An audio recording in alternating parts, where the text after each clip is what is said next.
कबूतरखान्यासंदर्भात जैन मुनींची भूमिका अयोग्य आहे, कोर्टाचं ऐकणार नाही असं म्हणणं चुकीचं आहे. शिवसेनेच्या नेत्या मनीषा कायंदे यांनी हल्लाबोल केलाय. संबंधित लोकांवर गुन्हे दाखल करा असं सुद्धा कायंदे यांनी म्हटलेलं आहे. जैन मुनींच्या शस्त्र उचलण्याच्या इशाऱ्यावरून आक्रमक झालेले आहेत. मुठभर लोक प्रशासनाला वेठीस धरतायत असंही कायंदे म्हणालेत. दरम्यान या संदर्भात मनीषा कायंदे यांच्याशी चर्चा केलेली आहे. आमचे प्रतिनिधी ओम देशमुख यांनी पाहूयात.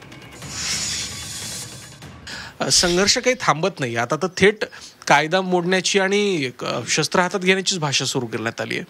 कायद्याच्या वर कोणी नाही. वारंवार माननीय मुख्यमंत्र्यांचा पण उल्लेख ते करतात आहे की आम्ही त्यांचंच ऐकणार, आम्ही कोर्ट वगैरे काही जुमानत नाही. एकीकडे म्हणतात की आम्ही सहिष्णुता आणि शांतता प्रिय आहोत. ते कोण जैन मुनी बोलत होते, त्यांचं वय काय, त्यांची काय त्यांचं बॅकग्राऊंड आहे मला माहिती नाही की काय त्यांनी तपश्चर्या केली आहे, किती वर्षाचं काय त्यांचा प्रवास आहे, जो काय असेल तो. परंतु एकतर दोन्ही आमदारांच्या विषयी मी आणि चित्रा वाघ असेल यांच्याविषयी एकेरी उल्लेख करणं हा एक मुद्दा झाला.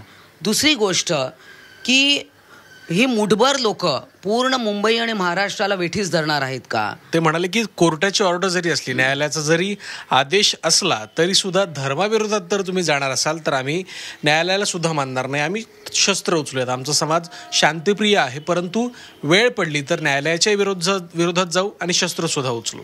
मला असं वाटतं कोर्टामध्ये हा मुद्दा पुढच्या हिअरिंगला 13 तारखेला महत्त्वाचा ठरणार आहे.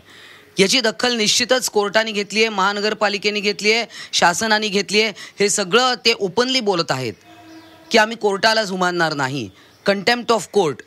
आता ही भूमिका आता माननीय मुख्यमंत्र्यांनी घ्यायला पाहिजे.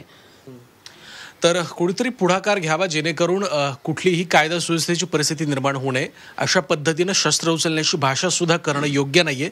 त्यामुळे त्यांना जे काही पाठबळ मिळतंय त्या सगळ्या नेत्यांनी, प्रशासनाने या संदर्भात दखल घ्यावी आणि संभाव्य काळात होणारा संघर्ष टाळला जावा अशी अपेक्षा मनीषा कायंदे यांनी व्यक्त केली. व्हिडिओ जर्नलिस्ट मंगेश सह मी ओम देशमुख, झी मीडिया, मुंबई.